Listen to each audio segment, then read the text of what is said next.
our fine selves, are going to be looking at the next chapter, or the next little piece of text in our book that we're studying together, Jewish Mysticism and the Spiritual Life.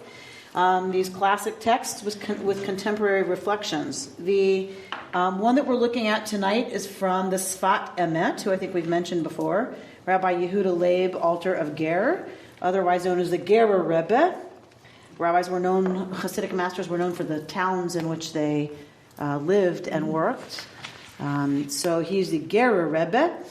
And he also, scholars were known by the name of their most famous work. So the Sfat Emet is actually his most famous work, which means in English, the language of truth. So Rabbi Yehuda Leib of Ger wrote the Sfat Emet, and so he became known as the Sfat Emet. So the text that we're going to look at is based on the pasuk, the sentence from the book of Exodus, chapter 2, verse 23, that has to do with our Passover story. So I thought it was quite wonderful that it worked out, that just in this season of Pesach, we happen to be, as if there is such a thing, studying this text on Geulah, on redemption. So somebody begin, please, by reading for us Exodus 2:23. It came to pass in the course of those many days that the king of Egypt died. The children of Israel sighed because of their bondage, and they cried out, and their cry rose up to God because of the bondage. Okay, so when we get to this place where the king of Egypt has died, we've already had 2 chapters of the book of Exodus. Where does the book of Exodus start? Names. Starts with the names of the folks who had gone down to Egypt, and then almost immediately moves to the birth of the hero. Right? Moves to the birth of Moshe. And so from the beginning of the book of Exodus, and he's born into slavery, right? So we've had 2 chapters, and Torah's terse. You know by now that Torah is very terse. So 2 chapters of slavery.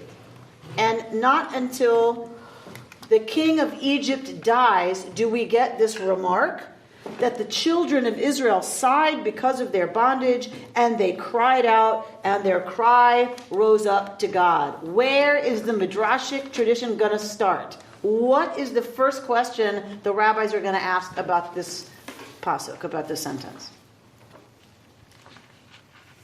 After 2 chapters of describing the life under... Why only now are they crying out to God? Why only now are they crying out to God? It's been 400 years. This, if you think Jewishly, is the first question. Now? Suddenly now? Right? Dafka, now when Pharaoh has died. It just seems, if you take this pasuk in isolation, which our rabbinic tradition loves to do, and really look at it, it's a little odd. They're just now, after 400 years, crying out. It's just now reaching God, this business of them complaining and or crying out, and it's just after Pharaoh has died. Okay. So that is where all of the rabbis go first. Many of them know the Midrashic tradition so well that it's like, okay, so we'll go on to the next thing. But that's the first question Jewishly to ask. So this is where Rabbi Yehuda Leib, Alter of Ger, is going to start. So somebody begin the Sfat Emet's commentary, please. My grandfather and teacher commented that until the king died, they were so deeply sunk in exile that they did not even feel it. But now the process of redemption began, and they became aware of their exile and started to sigh. This is also the meaning of the verse, I will bring you forth from beneath the sufferings of Egypt, Exodus 6:6, meaning that Israel will no longer be able to put up with the ways of Egypt.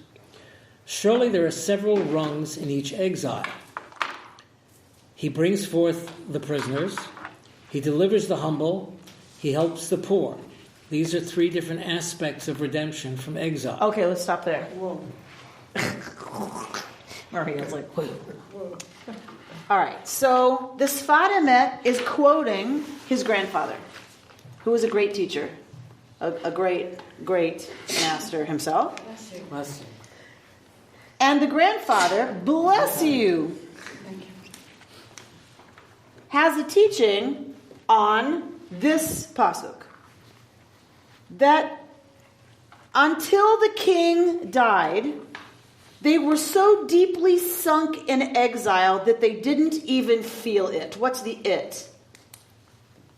The pain of exile. Pain. The pain of exile. Bondage, yeah.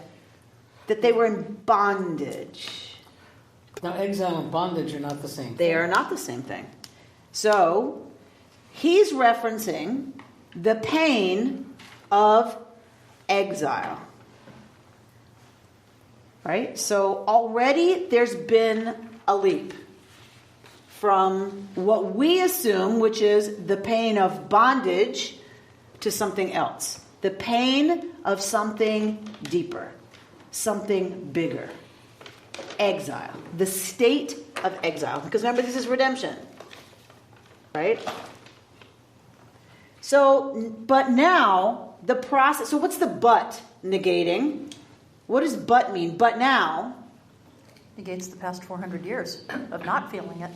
So they are somehow now feeling it, and that is a huge shift. The but now is huge, right? But now, the process of redemption began, and they became aware of their exile and started to sigh. The process of redemption began, and they became aware of their exile and started to sigh.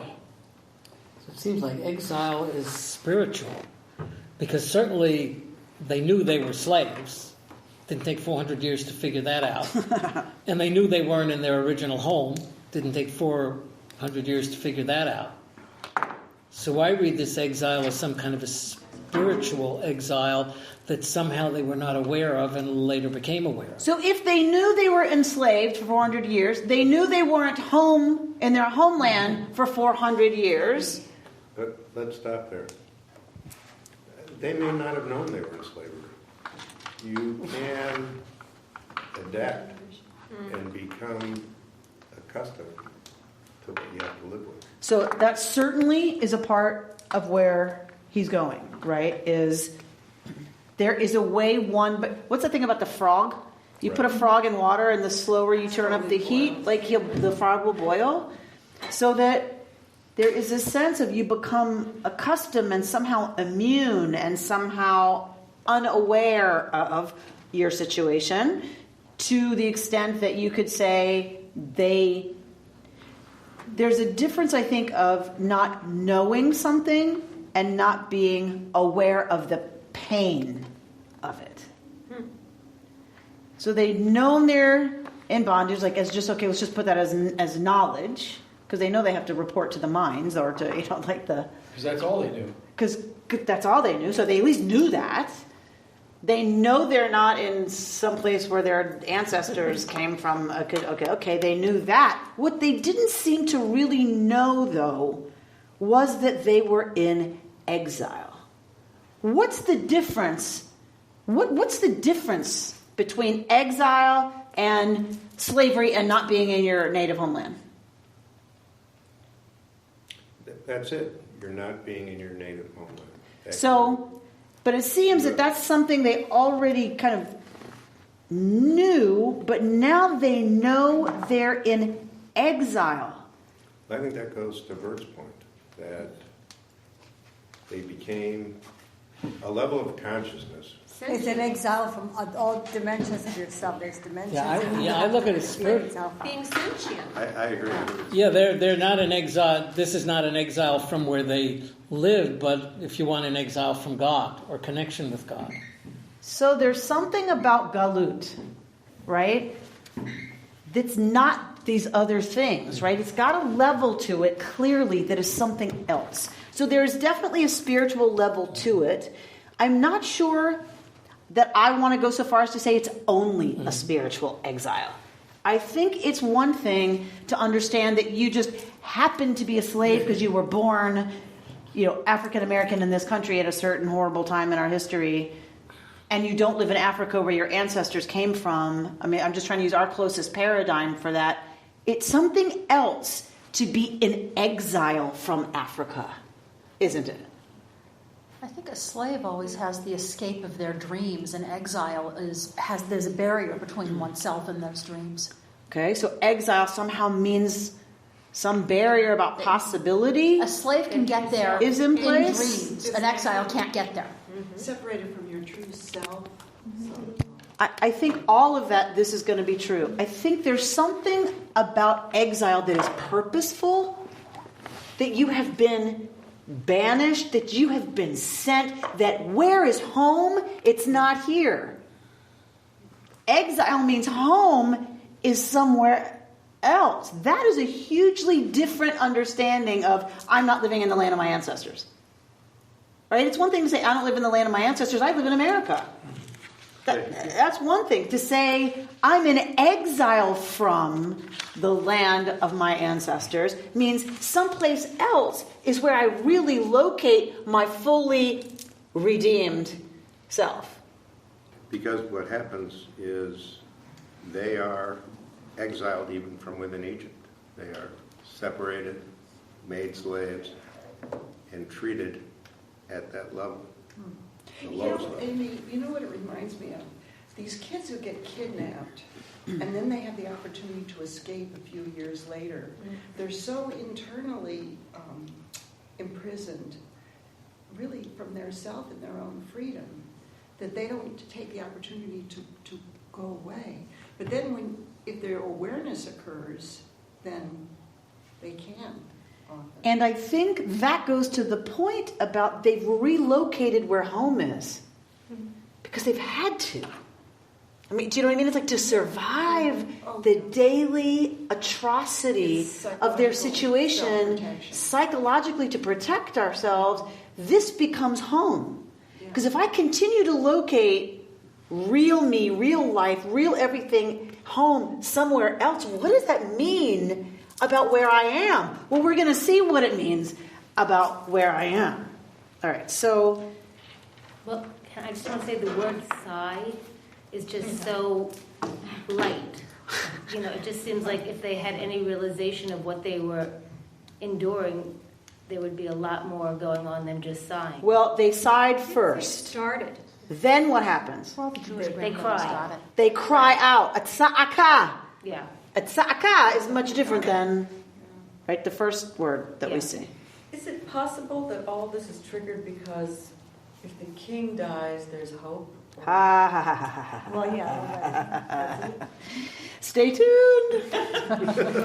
So They were for 400 years. This wasn't a 400-year-old king. right. So ostensibly it had happened before. Right. So, but in this generation, This was first. this presumably, but we don't even have to go that far, right? It's also true psychologically that often until you see a glimmer of hope, you can't allow yourself to experience that. Yeah. Oh, of course. Wonderful. All right. So, surely, right? Surely there are several rungs in each exile. We're dealing with mystics. We're dealing with spiritual practitioners with these texts. So we're dealing with people who appreciate levels, right? Rungs on a ladder. Nothing is ever going to be simple and straightforward, right? So he's going to look deeply, as is the tradition, at the mystical tradition, at the rungs that go on, the levels that go on in each exile. So, of course, if you're going to do that, how do you do that as a Jewish mystic? How do you investigate more deeply what these rungs might be? You look in Torah. That's where you're going to look. Of course, you're going to look in Torah. And you're going to look for another pasuk that has something to do with bringing out or from slavery or jail or something, freeing, liberating, redeeming, something, right? You're going to start looking all over Torah for that. Well, it happens that there are places where we see in the text about God in Torah that God brings forth prisoners. We also have texts that tell us God delivers the humble and helps the poor. So you can imagine lots of references to what God does that are liberating acts. These are the three the Sfat Emet, or his grandfather, have chosen to work with. These are the three different aspects of redemption from exile. Yes? So we have the middle rung. We just stopped reading there, right? Right. Okay, so somebody read there. The middle rung. The middle rung comprises those who are prisoners in exile. They are unable to broaden out that point of the divine life that is within them. They need to be brought forth from that prison. The humble are the righteous. They themselves are not really in exile, but they remain there only for the common good. Such was the case with Moses, who had already been a shepherd. He was prepared for redemption. In essence, he was no longer in exile at all, but was there just to redeem Israel.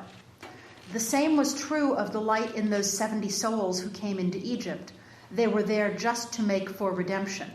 This is, he delivers the humble. But he helps the poor refers to those lowly ones who do not yet even feel their exile.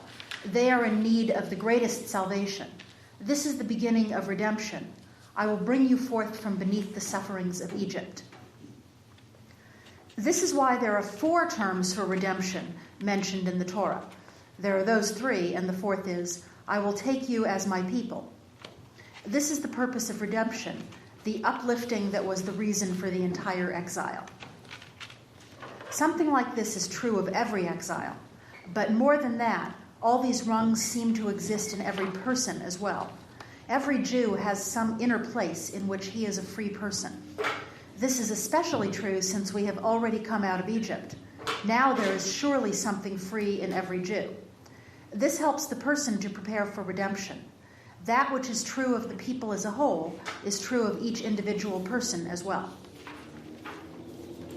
All right. So we have 3 rungs, 3 levels in every experience of exile, right, of redemption from exile. And the quote that we have about that God brings forth the prisoners is this middle rung. These are folks who are in prison but are unable to broaden out that point of divine life that is within them. They need to be brought forth from that prison. So they are somehow constrained and unable to break out, and they have to be brought out of that prison. That's this level. And this happens, as we're told at the end, to individuals as well as to the people as a collective. The delivers the humble. Who are the humble? These are people like Moshe who are ready for redemption and only experience exile voluntarily. Right? So they move into a state of exile, but they're not really prisoners, right? The way these people. So Moshe agrees. Moshe takes on slavery as a mission to help those who are enslaved. Right? The 70 who went down voluntarily. Of course, it was about food and it was about whatever, but they made that move themselves. There's something different, right, about that state than the locked in, really imprisoned state, says the Sfat Emet and his grandfather, that have experienced something else, right? Moshe's been a shepherd. He's been the boss. He's looked after something. He's cared for something. He's had responsibility. That's a different state. Then there are the bottom, right, that God helps the poor. This refers to the ones who do not yet even feel their exile. They are in the greatest need of salvation.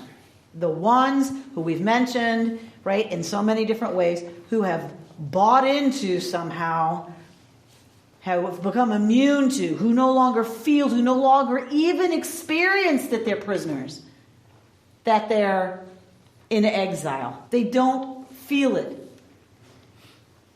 even anymore. This is the greatest, right? This is the greatest challenge right here. These folks are ready if you can get them out. These folks are part of the whole thing from the beginning, just to try to help the rest of the situation. These are the folks who are really stuck. That's the child who doesn't even know how to ask a Child question. who does not even know how to ask. And we get 4 terms. If you went to Seder and you read any kind of Maxwell House related Haggadah, you know all about the 4 terms used for redemption in the Torah. But even if you had a cut down version, if you drank 4 cups of wine, it's for the 4 ways redemption is talked about in Torah. And why do we have 4? If we only have 3 rungs, you can't have 3 rungs and 4 words from redemption. We only got 3 categories.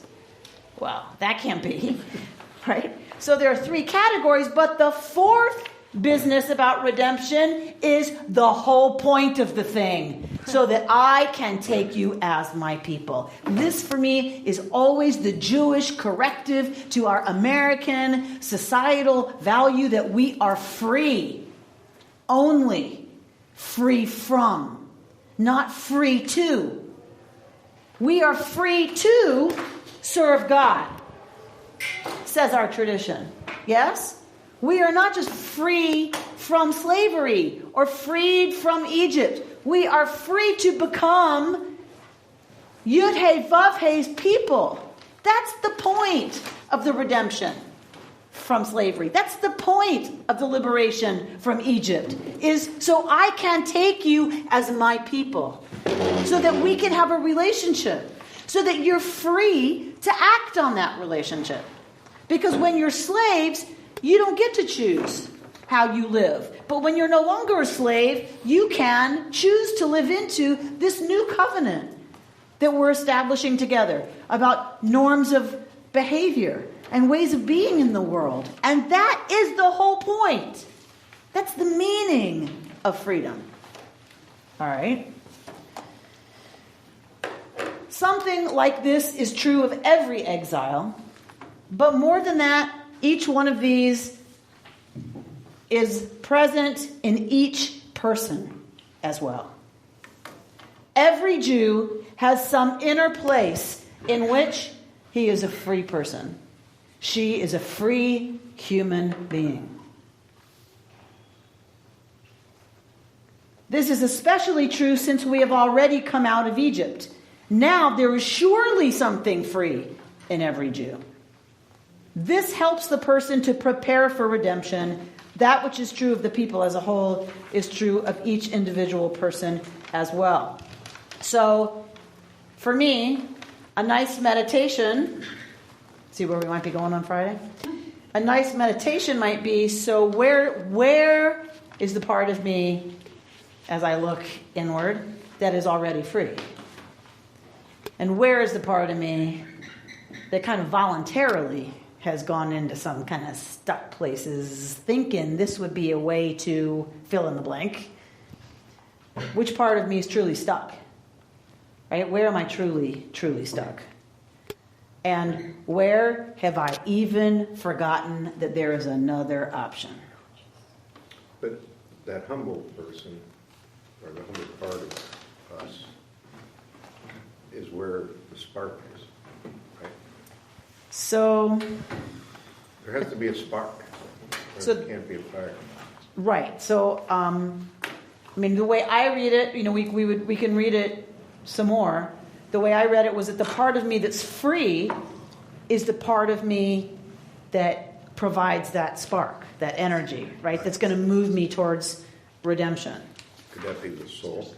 The part of me that's connected. The part of me that gets it. The part of me that's free because I'm connected to the divine, because I am, right, part of understanding myself as this, being that is connected to being, capital B. Some part of me is free. often it takes a lot of digging, right, under the rubble to find that flame, that's that spark. So let's look at page 48. Yeah, can I go one step further here? Sure. So, in this case, it's Moses who has a relationship with God, and then everybody gets mad at everybody, including the people, because they don't get it. Mm-hmm. So even if you have the spark within you, you still need something to act as an accelerant. Yep. That metaphor. Yeah. Yeah. That's you. No, but in the story, God is an active participant in the story. Right. This isn't all the human side. And so part of that spark, I would argue, comes from God as well. Well, I'm gonna say that I believe the Sfat Emet is suggesting that part of the accelerant is what? Pain. That's why I think this is a really profound teaching, coming out of Kincaring in particular.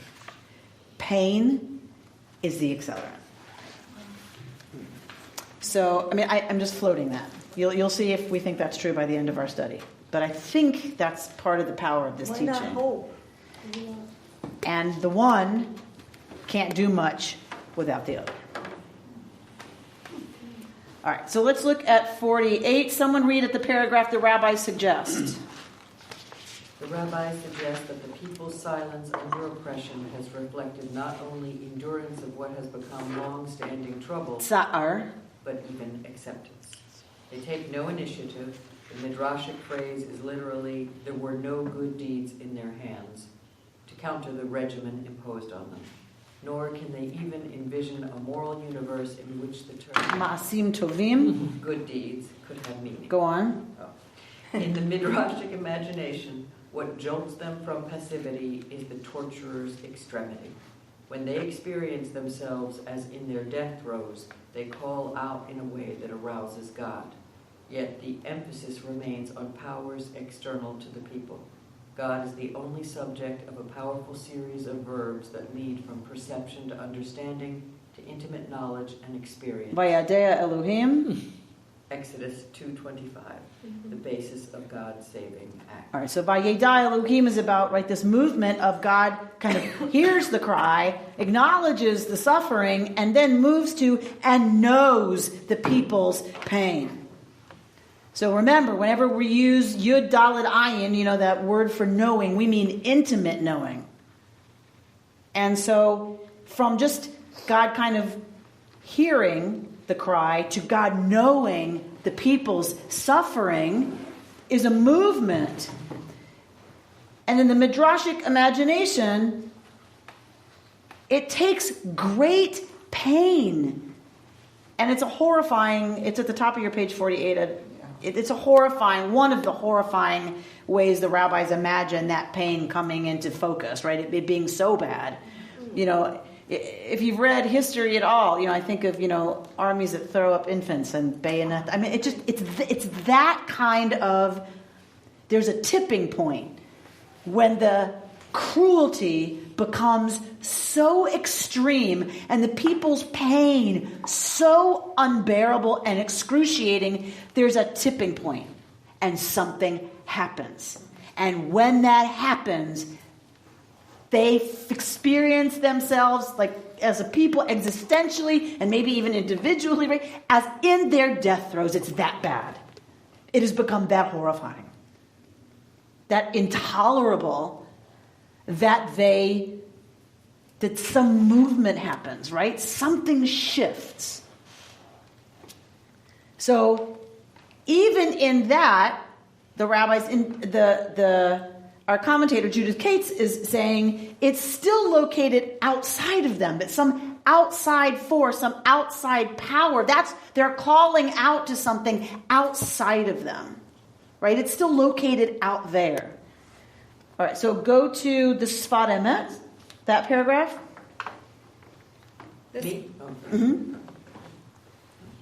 The Sfat Emet, quoting his grandfather, Rabbi Yitzhak Meir, moves the response to the Midrashic questions inward. The people's silence, for him, reflects apathy, an inability or unwillingness to feel. He suggests that if we allow ourselves to feel at all, that will inevitably involve feeling pain, unsatisfied desire and longing, and loss, all of which he considers as galut, exile. The ultimate exile is an exile from all those dimensions of ourselves that register as feeling, perhaps even consciousness. They were so deeply sunk in exile that they did not feel that they were in exile. Such is the condition of the poor, those most fully suffused with the condition of exile, who require the greatest salvation. All right, so if I just take even 5 seconds to think about my own life every single day, right? Is that so not so true? Right? Because the minute we really go to a place of being willing to feel, to be quiet and just sit down and just feel, what happens? We don't instantly drop into joy, most of us. We just don't. That is just not the human condition. We can get there, and I'm not saying and what he's saying is you're going to have to go there to get to joy, right? Because otherwise, if you're not feeling anything. But the minute we start feeling, what do we experience? It's going to involve pain, unsatisfied desire, longing, loss. That is what comes up the minute we allow ourselves to feel. And that unwillingness to go there, to realize galut, to feel the experience of galut, which he's labeling all those things as exile, of galut. It is the unwillingness to experience that we are in galut that keeps us these people. And this is where we are so much of the time, this bottom rung, the poor, who don't even know anymore that they are in a situation of exile. I really have a lot of trouble with this. Okay. I really, really do, because it's one step from this to blaming the oppressed for their oppression. Okay, so hang on. And I don't think that's what's being said here, but right. Particularly in a post-Holocaust age. Wait. So let's back up. What's oppression? What's the oppression when we're talking about the internal galut? If galut is loneliness, loss, pain, longing, we're talking about people who were enslaved here. No. I'm talking about he's shifted from that now. He's not talking about them. He's talking about us. He's talking about us now. So because that's why I want to be clear. He's gone. He's left the slavery out there and has gone to silence and apathy being an inability or unwillingness to feel. That is the condition of slavery as it is experienced inside. Then galut is, an awareness of galut is a willingness to experience our knowledge that we are in exile, is willingness to face the pain, the loss, the anguish, the longing that is our human experience of exile. And it's only when we are willing to feel that we have any possibility of moving towards liberation, redemption. The other side is addiction. Absolutely. Well, that's part of the whole thing. Apathy, unwillingness to feel, completely is about addiction. Or psychopathology. But the only thing for me about psychopathology is I don't know how much control people have over that. He is talking about our unwillingness, not inability to feel. Unwillingness is to me controllable. Inability is not. Unwillingness is. So a psychopath, I don't know how much will it, I don't know how, I'm not a psychologist or psychiatrist, I don't know. But it suggests to me a disorder about choice. He's all about, this is the regular brain, the regular heart, the regular person who anesthetizes or has become anesthetized. And on some level, chooses to stay there because it's easier, and not that it's good or great or fantastic. He's not saying that. It's less threatening than facing the feelings we know are going to happen when we stop eating, when we stop shopping, when we stop drinking, when we stop having sex with whoever comes in our path. Right? When we stop that stuff, we know what's going to happen. We're going to feel. And the condition of doing anything to push away the experience of pain, right, is the condition of slavery. The pain is the condition of galut, which is our lot. All of us. That's our lot as human beings. But the teaching doesn't end here, so let's not stop here. It doesn't end here. This is the beginning of the teaching, right? 49. Somebody read a third line down in the middle of the line. What changes? Now we're talking about the people in our story. The people of Israel in the story of Exodus. Somebody read. What changes? Why the juxtaposition of the king of Egypt died and the children of Israel groaned. Ingeniously, he suggests that the death of the king of Egypt can be understood as the death, the pushing out of existence of the kingship of Egypt. The dominance of that state of apathy or perhaps fear of feeling that prevents what Aviva Zornberg calls conscious alienation. To become aware of the pain of one's existence, to resist assimilation into one's condition of need, pain, or suffering, is to begin a process of change. All right, so going back to our Exodus text, what is he suggesting? What changed? The king of Egypt died and now they groan? Why? Why now? Ingeniously, he suggests that the death of the king of Egypt, don't understand it as the king of Egypt stopped breathing and his heart stopped beating. That is not what it means. There's a much deeper meaning. Torah always has a much deeper meaning for the mystics, yes? Or for all the rabbis. So what does it mean? Read it instead as the kingship of Egypt died. The power of Pharaoh to determine the people's status died. That is what happened. The dominance of that state of apathy or fear of feeling. That's slavery, right? If we're going to equate that to slavery, right? That pushing away of any feeling, any awareness, then that died. That's what the Torah is coming to tell us. The thing that prevents what Aviva Zornberg, who we were just mentioning earlier, calls conscious alienation. Look at the back of your packet, and I went to Aviva Zornberg for you, and I brought you the pages in which she's dealing with this.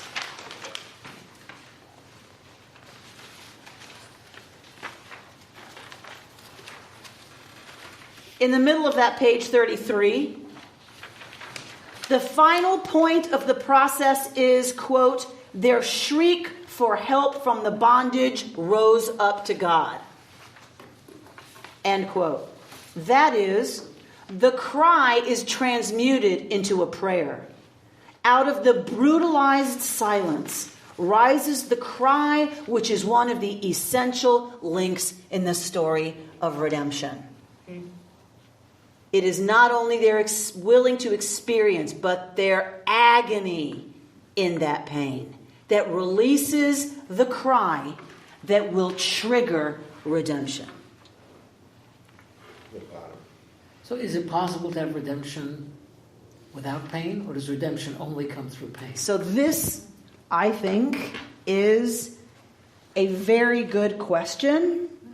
And if I was a betting woman, No pain, no gain. No pain, no redemption. We as human beings have to be willing to feel and experience the all of our human experience, or we're not free.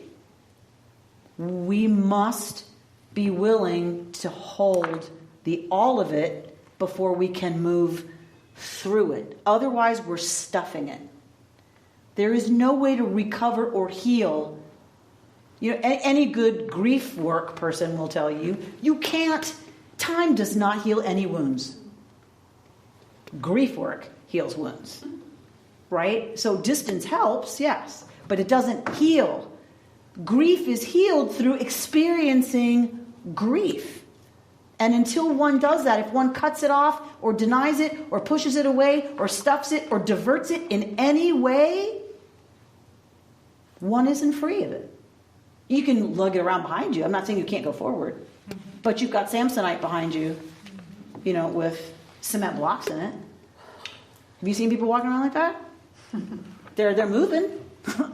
And you can just, right? You can just see it and feel it behind them. Me, some days. I'm not saying them. I shouldn't say that, right? Us. That's what happens to us. When we're not dealing, we're dragging it behind us. Like a ball and chain.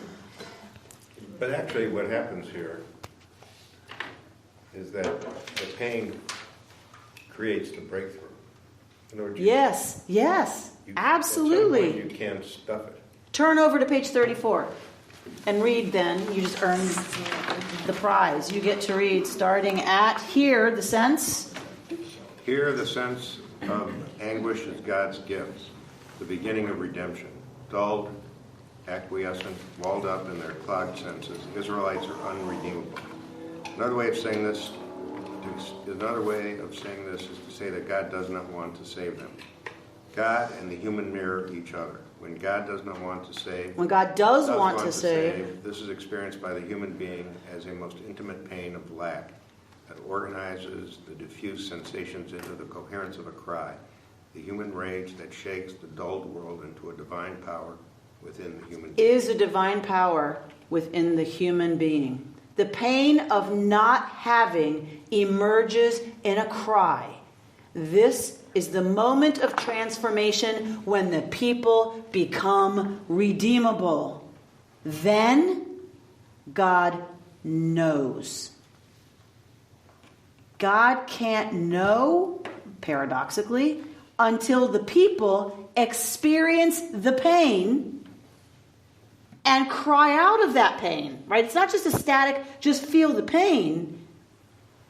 It's experience the pain and cry out that this is not okay. Then transformation becomes possible. And that paradoxically is also a gift from God.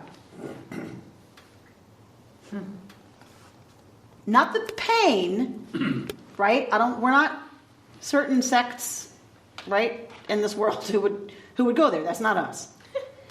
Our sense of our anguish is God's gift. Right? Never, God forbid, the pain. But our sensing of it is a gift that triggers the divine response. How beautiful, the Rabbi's view of God. That it is God's own gift, our experience, our willingness to experience our pain and loss and grief and fear and whatever. Our willingness to experience that's already there is a gift that then triggers a divine response of empathy and love. That's where there is a level of pain, if too continuous and too brutal, that I would say is not redemptive. I think I kind of hear what Bert's saying. Like, if someone is in a concentration camp and using apathy as a defense mechanism, I wouldn't want to go to the point to say, oh, the more pain, the better, because the more redeemed you'll be. That is not the text. So I do not believe that. I do, and I do not believe that's what he's saying. And I wouldn't defend it if he did. I would say, you're right. I agree.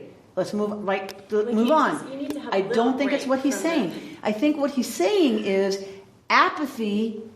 If you're in a concentration camp, God forbid, 1,000,000 times, you do whatever you have to survive.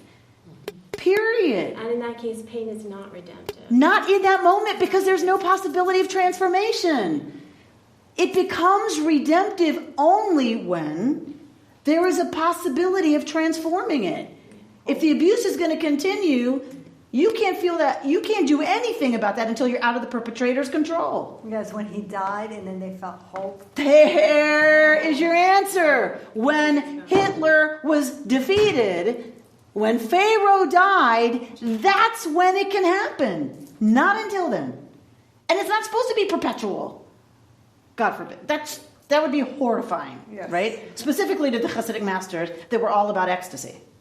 And that's Right? That would be horrifying.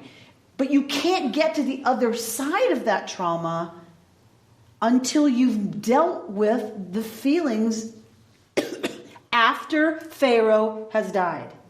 Sometimes it's after mother dies. But does that mean that people who don't have a lot of tragedy in their lives can't be redeemed?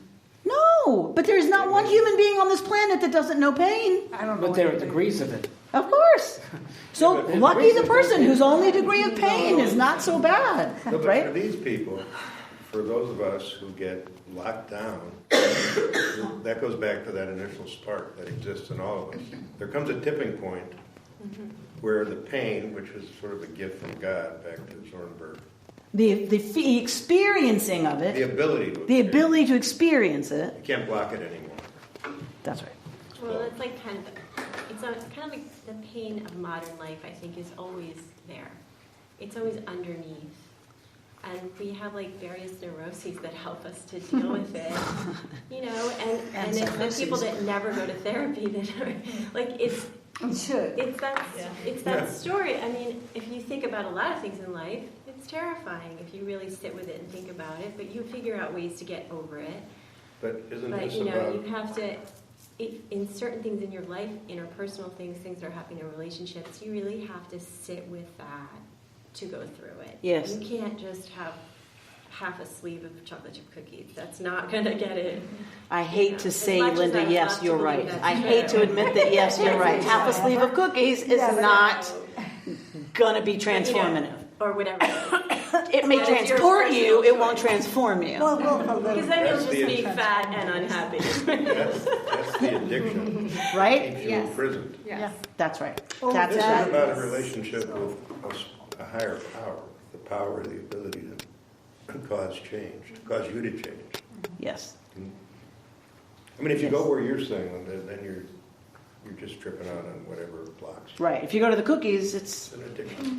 But Well, also, you know, that's some people dwell too much in the things that are painful and wrong in the world, like to a point of... So you the, can also be crazy with that. so the dwelling Like in when it is children are not... dying in Africa. But listen to him. The dwelling in it is not the point. That's not the point. That's the starting point. That's the opening. You got to have a relationship. This is the goal. I think what Linda is saying is that these people would improve if they knew that there was an improvement to be had. Right, they're just wallowing in the pain is not the point. Yeah, The point is liberation. The point is redemption. The point is how we move out of it. That's the point. Into, I will take you as my people, into relationship. A human being, just by nature of the ridiculousness of what we are, is heir to pain. Because people die, people are born, people have, Yeah. I mean, we are, Right. we cannot, but we It's always spend there. most of our energy trying to escape Right. feeling it. So if you feel it, you can maybe then turn to a higher power and connect and be redeemed. Isn't that the idea? Yes. Okay. And how to do that, of course, is the work of a lifetime. And then we find a way to get into more pain, so we can do it again. Right. It's like, okay, next. So, I mean, and pain is not the only way in. That's not the point either. Pain is not the only access point, right? But what he's dealing with is the idea of slavery, exile, and redemption. Now, we could look at a whole nother teaching that he has on joy, ecstasy, and abandon. There are those too. That's not the one we're looking at. right? So I want to say that to you too, Bert, is that there's lots of, texts on mitzvah gedolah liyot b'simcha tamid, right? It is a great mitzvah to be in joy always. And the practices that the Hasidic masters went to cultivate ecstasy and joy. We're just looking at this Passover season, right, at something related to the idea of our stuckness, where we get stuck. So let's drop down on 49 all the way down, starting with the paragraph, but the sequence of verses in chapter 2, yes? Which is what he quotes here, not 6:6, which we referenced a minute ago. Suggests in his reading that the inner transformation within the self is what arouses and enables the redemptive, quote, help of God. A willingness to take into the self the full awareness of what we lack, of our deficiency, our limitation, our vulnerability, our suffering, is the necessary first step in the process of redemption. In other words, we must be willing to change. We must be willing to accept that we are limited and vulnerable. It takes work. And what she's saying, our author, Judith Cates, is saying, what I find especially profound here is what seems almost paradoxical in 21st century America, obsessed as we are with control and technological, quote, fixes.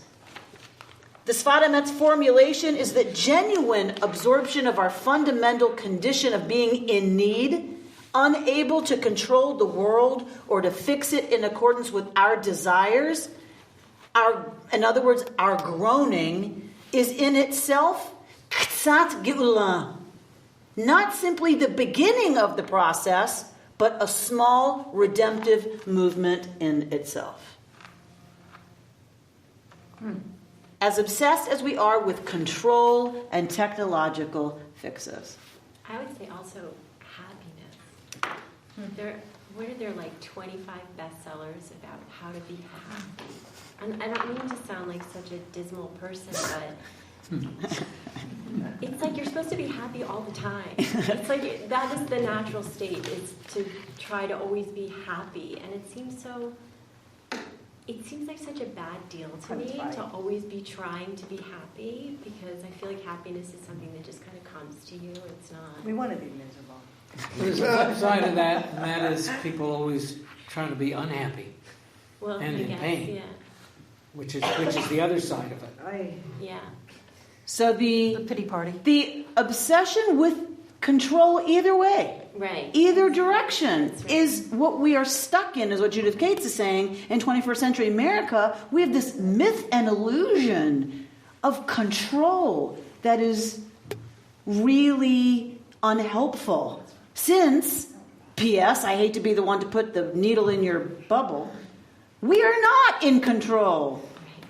This is the way I know, right here, this is the way, and I mean this from the bottom of my heart. It was the first time in my whole life, and I had been a rabbi for a while, the only way I understood the tearing of the Kriya ribbon at the graveside and saying the blessing that says, "Blessed are you, God, Dayan HaEmet, the true judge."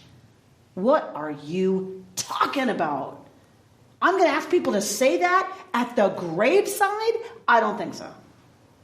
Until my father died. 6 months from diagnosis to death, the most grim and horrible, progressive awfulness I've ever witnessed. Unmarried, so I was his caregiver. And when I buried that man, I stood at the side of the grave and for the first time said, Baruch Dayan HaEmet. Because it was the only way I could live with the grief and the guilt. Had I done this, had I done that, had I gotten him to Duluth, had I gotten him there when he could still walk, had I gotten him when he was first showings, right? All of the ways I ate myself up all night long about had I done things differently, he might have lived. The only way for me through that was we do not have control.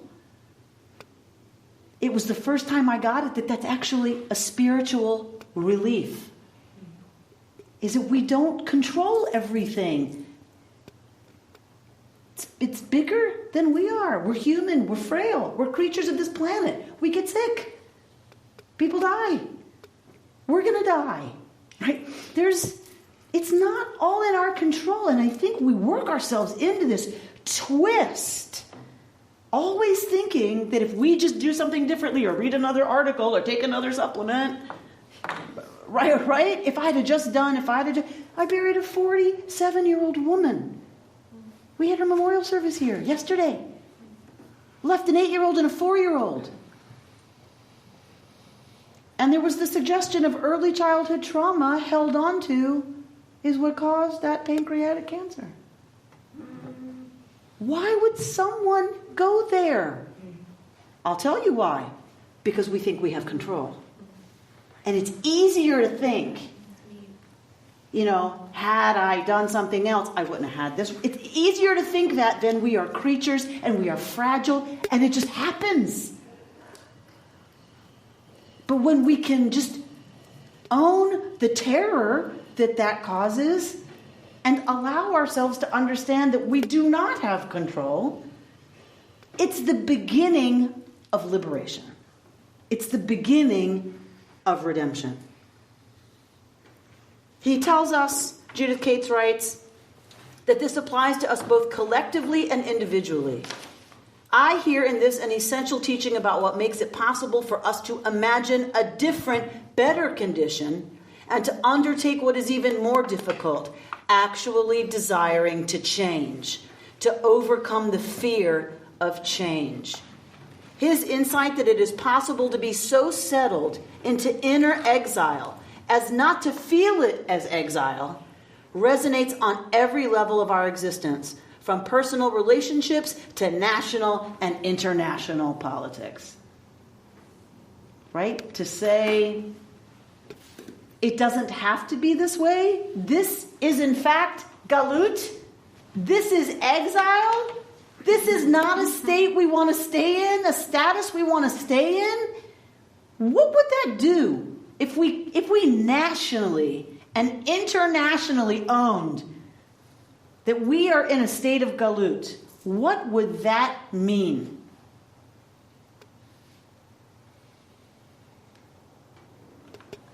My sense, in this country anyway, ain't nobody want to go there. What would that mean I would have to give up? Right? What would have to change for all people on this planet to live equitably? Right? It sure would mean no more SUVs on the west side, wouldn't it? She's seriously talking about what deep change means, and that is really scary and really threatening often. And it's easier to say in an unawareness of exile. I like this sentence where she says, what is even more difficult is the desire to change. Right. Because fear comes from change. And that's what separates pain from psychopathology, is the desire to change. Right. It's dining room table conversation. I know. Becky's going to keep going back to the psychopaths. All right, so... Until you get my dad in the class. So 50. Who is it who wants to read about hope? I'll read about hope. Great, Linda. So drop down to that bottom paragraph, yet while the meaning... Yet while deepening the meaning of exile even beyond the horrors of the rabbinic imagination, he also offers a larger scope for our own capacity for liberation. Hope in this Sifat Emet comes from a source different from the gracious, undeserved compassion of God, asserted in many rabbinic midrashim. Rather than coming from the external movement of God's mysterious attention to us, hope for divine redemptive energy is intimately connected to human struggle. We, in our very vulnerability and suffering, can have the capacity for an inner transformation that can arouse response from God. Thank you. So hope, in this sense, is not that God will come rescue me. that God will deliver us from slavery. It's not an outside movement towards me. The hope, because that's one kind of hope. That's fine. That's wonderful. That's a great kind of hope. What she's saying is this is, in a way, a radical teaching about another really profound source of hope. And that is from within ourselves. Right? That it's intimately connected with our struggles. And owning those struggles and entering those, our vulnerability and our suffering have the capacity to bring us to inner transformation that elicits an empathetic response from God. That hope can be located within each of us, within a people. It's this inexplicable grace. And yet from within, right? Because you're right that he connects it to grace, that God gives us even that willingness to go there. But rather than starting out there, it's rather than an outward movement this way, it's what's given to us in here as our divine birthright. Theoretically empowering, but very complex. Yes. I don't know. Yes. Yes. There's like a roadmap here. I mean, ultimately the trigger is the pain and the consciousness. Yeah. The pain becomes so great that your ability to control the pain is destroyed. Well, there's So people who have experienced terrible things and have moved on, and there's people who have experienced terrible things and Could you speak up? and people who have experienced terrible things in their lives and they manage to move on, sometimes to heroic lives, and some people have pain in their lives and it ends up debilitating them. And you wonder, somebody said to me once, the difference is hope. The person who has hope actually is the root of courage. If you have hope for something better, you can try for something better. But if you are stuck in pain and you have no hope, you have no courage, because why would you try? Which is why this Sfat Emet is not a therapist, he's a rabbi. Right? And I'm not being flip or facetious when I say that. You can just say, okay, some people do, some people don't. Find hope, right? It's like, right? So you're right, because the key is hope. And that's why he's a rabbi. That's why some of us use religious language, right? Is to say, we take that movement towards relationship to something we can't even quite comprehend, but have experienced and choose to see as God. It's understandable, certainly, but a lot of this sounds to me like the kind of faith you'd hear about in a Christian ministry. Just faith in God. Faith. So to me, it just doesn't feel empty the way some of that language about if you just have faith in Him, and it's always Him, then He will do something to you that will change you. And I believe often what's going on is once you have hope or trust or faith or something that gives you that energy forward, you are transformed. So I'm not saying it's not true, that model. I'm saying I think it requires something more than leaping over experience. This is more psychologically valid, what you're saying. In other words, having anesthetized, you can't feel much hope when you're that way. And what you're talking about is this inner struggle that really lights a fire, that enables you to visualize hope, really. And that's different than this kind of empty evangelical. But you have to have faith that the process will get you where you want to go. Yeah, no, I think you have to be open to divine energy. Well, maybe that's the But then also, I hate to tell you about the genetic research literature about happiness and even religiosity, irrespective of environment, with the twin studies and everything. And some of it, you can make alterations, but some of it is hardwired. Some people just aren't. Sure. So, levels of, what's normative, 100%. And that same literature is showing that participation, in some kind of a community of meaning shifts, right? The set point you can't shift so much. But there's other parts of that pie that you can influence. And that's the part we're working with. Right, yeah.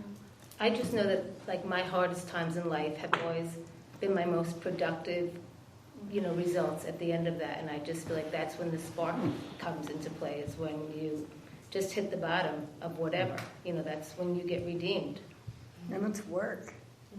It is, isn't it? You don't want to live in that place. Right, it's work. Right. But I don't want to live in that place is a desire for change. Right. Exactly. Correct. That's when the spark comes. Mm-hmm. Correct. When you have gotten to the point of wanting to change, you create change. So When you're poor.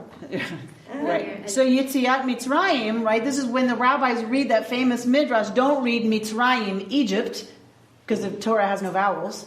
Read, it's liberation, Meitzarim, from the tsar, from the narrows, from the constricted, from the pain, from the trouble, tsar, the trouble, right?